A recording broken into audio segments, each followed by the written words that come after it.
Hoy en el área de física vamos a trabajar la temática de termodinámica, específicamente problemas de calorimetría y dilatación térmica. Bien, entonces hoy vamos a trabajar ejercicios que están dentro de la temática de la termodinámica. Como sabemos, la termodinámica estudia los fenómenos en los que se produce transferencia de energía en forma de calor. Y estos comprenden como dos subtemas que son la calorimetría y la dilatación térmica. Entonces, en este primer ejercicio nos plantean la siguiente situación. Dice, se tiene un recipiente que contiene 1 kilogramo de agua a una temperatura de 25 grados centígrados. Luego se introduce una barra metálica que se encuentra a menos 10 grados centígrados.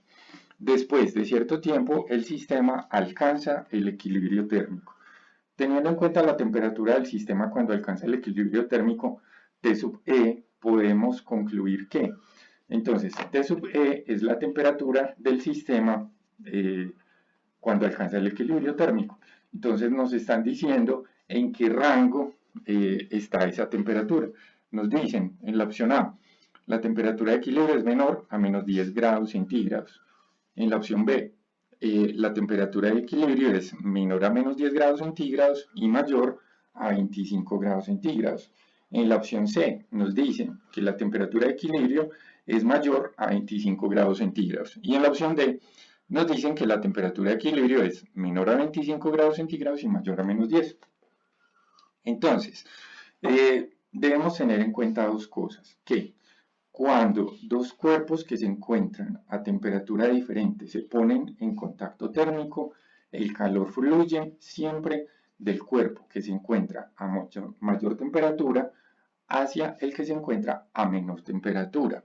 Entonces, en este caso, el calor va a fluir de el agua hacia la barra metálica. Es decir, el agua le va a hacer calor a la barra metálica.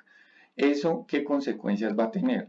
Va a hacer que la temperatura del agua empiece a disminuir porque está perdiendo energía en forma de calor y que la temperatura de la barra metálica empiece a aumentar porque está ganando energía. Y el equilibrio térmico es el punto donde ya la transferencia de calor se interrumpe o termina. Y eso se da cuando ya los dos cuerpos alcanzan la misma temperatura. Entonces, ¿qué podemos concluir? Que la temperatura de equilibrio va a ser un valor que está entre estos dos valores, el valor al que se encontraba inicialmente el agua y el valor al que se encontraba inicialmente la barra metálica. Entonces, la temperatura de equilibrio va a ser una temperatura que es menor a 25 grados porque el agua está disminuyendo su temperatura a medida que se dé calor y mayor a menos 10 grados centígrados porque la barra metálica está aumentando su temperatura a medida que gana o recibe ese calor del agua o que el agua le cede. Entonces, la respuesta correcta sería la respuesta D. La temperatura de equilibrio se encuentra por debajo de los 25 grados y por encima de los menos 10 grados centígrados. Bien, en este segundo ejercicio nos plantean una nueva situación que dice, en una demostración durante la clase de física, el profesor calienta cierta cantidad de agua. Luego dice, a medida que transcurre el tiempo, parte del contenido se evapora y la temperatura del agua disminuye, pues transfiere calor al ambiente, el cual se encuentra a una temperatura de 22 grados centígrados. Nos dicen, en la siguiente tabla se muestra cómo varía la temperatura con el tiempo.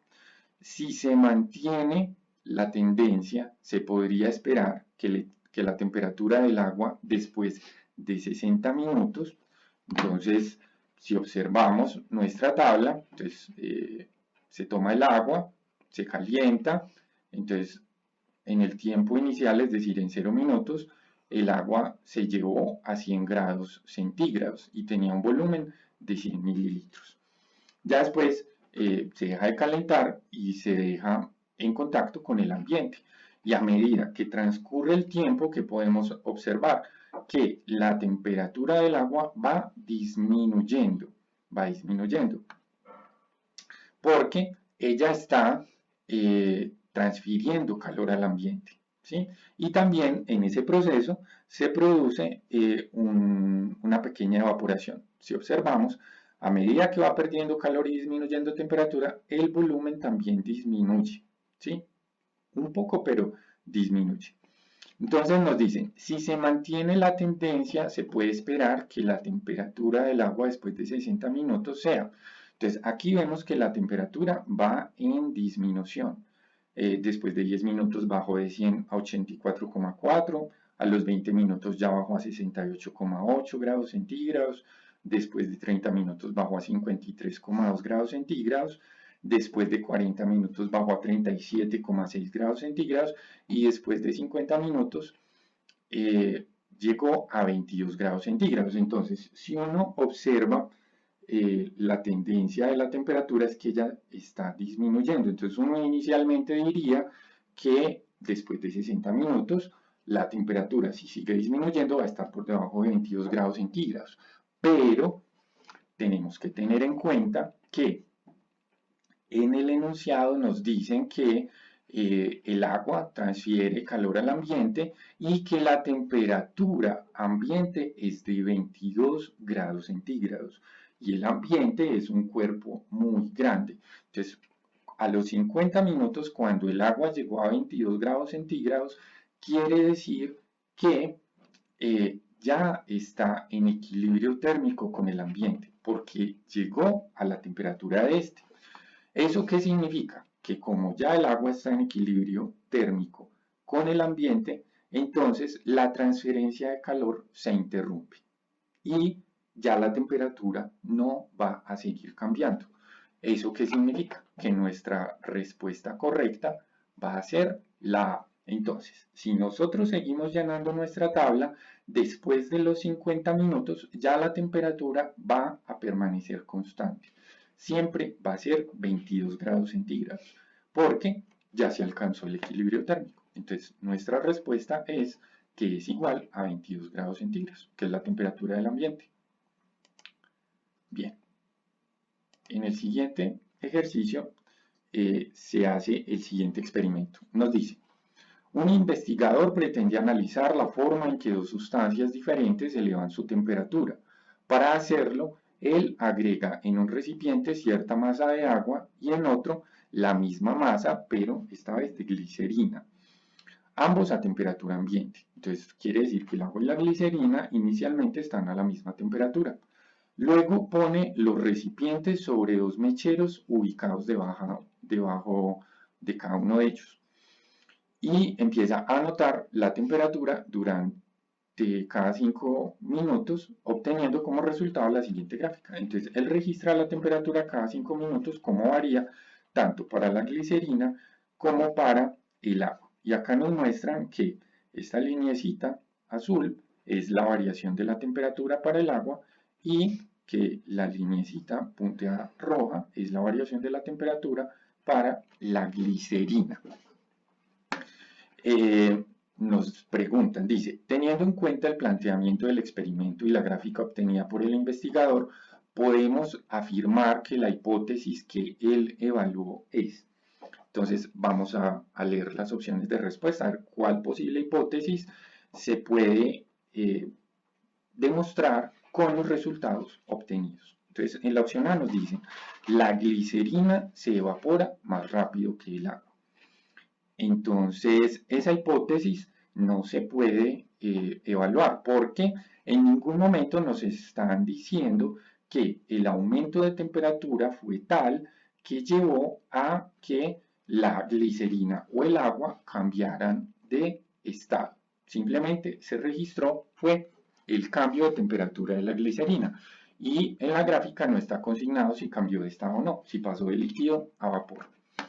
Entonces la opción A no es correcta. Luego está la opción B, dice, es posible separar la glicerina del agua a una temperatura de 20 grados centígrados. Entonces, acá nos están mencionando un método de separación de mezclas de líquidos que son miscibles, que sería por destilación, pero a 20 grados centígrados, tampoco tenemos información para saber si esas dos sustancias están cambiando de estado. O sea, si una de ellas cambiara de estado a 20 grados centígrados y la otra no lo hace y permanece en estado líquido, entonces se podrían separar, pero acá asumimos que las dos están en estado líquido, porque lo único que se está haciendo es registrándose el cambio de temperatura de ambas sustancias, pero en ningún momento se nos dice que hubo un cambio de estado. Entonces, la opción B tampoco es correcta.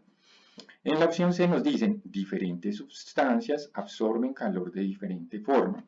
Entonces, esa es la respuesta correcta. ¿A qué se refiere que absorban calor de diferente forma? Entonces, de acuerdo a cómo se planteó el experimento, que nos dicen que se toman masas iguales de glicerina y de agua, que están inicialmente a la misma temperatura, a temperatura ambiente, y que debajo de cada una se ponen mecheros semejantes. Entonces quiere decir que a lo largo del tiempo cada mechero le está cediendo la misma cantidad de calor a cada una de esas sustancias.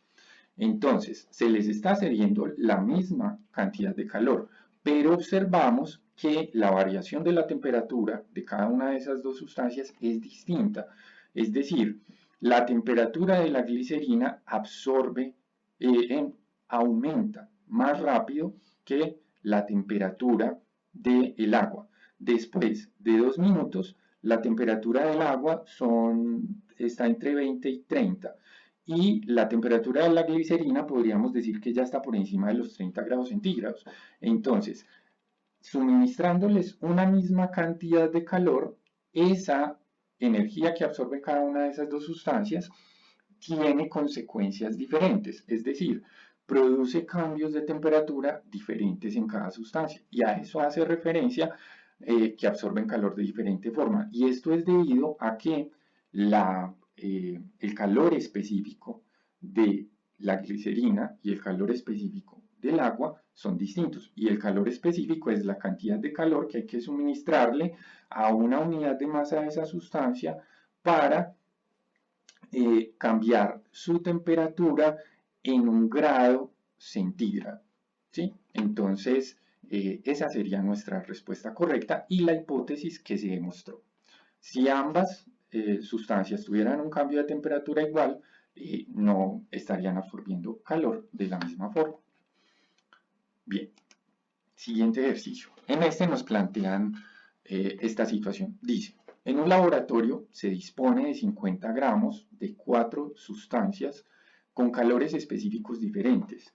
Estas sustancias se encuentran inicialmente a temperatura ambiente, 22 grados centígrados, y se someten a la misma fuente de calor durante periodos de tiempo iguales. Un operario mide la temperatura final de cada sustancia y consigna los resultados en la siguiente tabla. Entonces nos muestran que para una sustancia con un calor específico de 0,45 joules sobre kilogramo grado centígrado, la temperatura final es 38 grados. Entonces, es decir, pasó de 22 a 38 grados. Para la segunda sustancia, con un calor específico de 0,53, su temperatura final fue de 35 grados centígrados. Para la tercera, con un calor específico de 0,67, su temperatura final fue de 32 grados. Para la cuarta, con un calor específico de 0,92, la temperatura final fue de 31. Y para la última sustancia, la quinta, con un calor específico de 1,1, la temperatura final fue de 27 grados. Entonces nos dice, con base en lo observado, un investigador afirma, el cambio de temperatura fue menor en la sustancia con mayor calor específico. Esta afirmación es una conclusión o una evidencia. Entonces acá tenemos que tener claridad sobre qué se considera conclusión y qué se considera una evidencia. Entonces, cuando tenemos datos derivados de una investigación o unos resultados experimentales, una evidencia simplemente se refiere como a una única variable o a una única sustancia. O sea, no estoy haciendo como un cruce de información relacionando los valores de diferentes variables o de diferentes sustancias. Entonces, Una evidencia podría ser una afirmación como tal, como la sustancia con un calor específico de 1,1 tuvo una temperatura final de 27 grados centígrados o tuvo un cambio de temperatura de 5 grados centígrados porque pasó de 22 a 27 y la diferencia son 5. Entonces, eso sería una evidencia. Y una conclusión es cuando ya se relacionan diferentes variables o los resultados de diferentes sustancias y se sacan conclusiones dependiendo de si se observa alguna tendencia o alguna periodicidad en esos datos. Entonces, por ejemplo, acá podemos observar que los calores específicos van aumentando y mientras mayor es el calor específico, menor es la temperatura final. Entonces, querría decir que el cambio de temperatura es menor a medida que el calor específico aumenta. Entonces, teniendo en cuenta eso y retomando la afirmación del investigador que dice, el cambio de temperatura fue menor en las sustancias con mayor calor específico. Entonces, eso correspondería a una conclusión, porque primero está hablando de tendencias, a medida que una aumenta, la otra disminuye, y está relacionando las dos variables. Entonces, para la sustancia con el mayor calor específico, el cambio de temperatura fue el menor de todos, porque fue 5 grados, y para la de menor calor específico, el cambio de temperatura fue de 16 grados. Entonces, nuestra respuesta correcta sería o la A o la C. Entonces, leamos la A que dice una conclusión, porque toma como referencia el comportamiento de una sustancia. Entonces, eso es incorrecto, porque cuando yo solo analizo el comportamiento de una sola sustancia, entonces eso se considera como una evidencia. Entonces, en la opción C nos dice una conclusión porque hace referencia a la tendencia del comportamiento de los datos, es decir, ya estoy considerando las dos variables y observando tendencias o periodicidades en esas dos variables. Entonces, nuestra respuesta correcta es la C, una conclusión porque hace referencia a la tendencia del comportamiento de los datos. Bien, y por último tenemos este siguiente ejercicio. Hasta ahora vimos todos ejercicios de calorimetría, que es cómo se absorbe calor y qué consecuencias tiene ese calor absorbido, es decir, cómo varía la temperatura de una sustancia, a qué temperatura se alcanza el equilibrio térmico, etc. Acá tenemos un ejercicio de dilatación térmica, que es otra de las consecuencias que trae la transferencia de calor entre cuerpos. Entonces nos dice, para la construcción de una vía de tren, los ingenieros utilizan rieles de 1500 metros de longitud.